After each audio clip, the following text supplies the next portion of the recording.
Hello বন্ধুরা, অনন্যা ঘরে বাড়িতে তোমাদের সকলকে স্বাগত। আশা করছি সবাই খুব ভালো আছো। দেখতেই পাচ্ছ অনেক কিছু রান্না হচ্ছে, এই সব কিছুই বাবার উদ্দেশ্যে। আর শ্রাদ্ধের দিন, শ্রাদ্ধের সমস্ত কাজকর্মের পরে আমরা একদম রান্নার জন্য লেগে পড়েছিলাম। আমি করেছিলাম মাছের কালিয়া দই দিয়ে, আমার হাজব্যান্ড করেছিল মাটন, আর ছোটদি ভাই করেছিল শাক, তারপরে লাল শাক আর কি, তারপরে আরেকটা তরকারি করেছিল পাঁচমিশালি তরকারি, আর বড়দি ভাই করেছিল পোলাও, আর একটা চুনো মাছের একটা ঝাল বা এরম টক দেওয়া এরকম, আর ছোটদি ভাই আরেকটা করেছিল হচ্ছে ওই টক মানে চাটনি, আমরা দিয়ে চাটনি। আসলে বাবা যেগুলো খেতে ভালোবাসতেন সেই সমস্ত কিছুই রান্না করা হয়েছিল। এবং আমি তো বললামই মাছের কালিয়া, ও আচ্ছা এটার সঙ্গে আমি আর একটা মাছ ভাজাও রেখেছিলাম। তো যাই হোক, সব কিছু আর কি রান্না টান্না হচ্ছিল। বাবা একদমই লাইট রান্না কিছুতেই খেতে পারতেন না। বাবার হচ্ছে একটু বেশি করে ঝাল হবে, নুন হবে, মানে সব কিছু ঠিকঠাক হবে আর কি।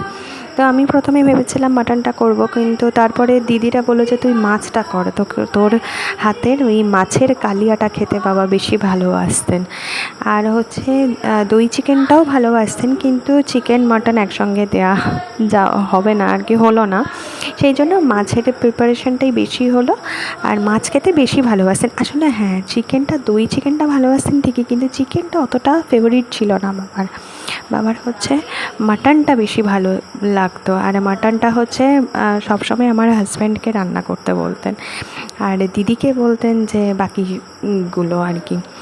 তো হ্যাঁ, বড়দি ভাইয়ের হাতের খুব কম রান্নাই খেতে পছন্দ করতেন, কারণ বড়দি ভাই হচ্ছে একদম ঝাল দেয় না, আর নুনটাও কম দেয়। তো সেই জন্য তাও বড়দি ভাইয়ের হাতের হচ্ছে পোলাওটা খেলো বাবা।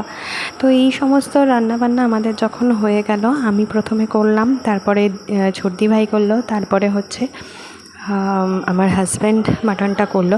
তো সব কিছু একটা হচ্ছে মাটির থালাতে নিয়ে তিন মাথার মোড়ে আর কি দিয়ে দেওয়া হয়েছিল। এই যে আমার রান্নাটা, আর এরপরে ছোটদি ভাই করছে। তো সব কিছু ওই তিন মাথার মোড়ে আর কি দিয়ে আসতে হলো বাবাকে। বাবা খেয়ে কীরকম লাগলো সেটা একটু আবেভাবে বুঝিয়েও দিয়েছিলেন আমাদের। যাই হোক, বাবা যাতে ভালো করে খেতে পারে এটাই আমরা আশা করেছিলাম, বাবার জন্য সমস্ত কিছু রান্নাও করেছিলাম। তো এখানেই ভিডিওটা শেষ করছি। অ্যাকচুয়ালি মাম্মা খুব বিরক্ত করছিল বলে ওকে নিয়ে একটু শুয়েছিলাম, তাই প্লেটে সাজানোটা তোমাদেরকে দেখাতে পারলাম না। শুধু বাবা যে খেয়েছেন সেটা তো বুঝিয়েছেন, সেটাতেই শান্তি। আর তোমরা সবাই খুব ভালো থেকো, সুস্থ থেকো। নেক্সট ভিডিওতে দেখা হবে। টাটা।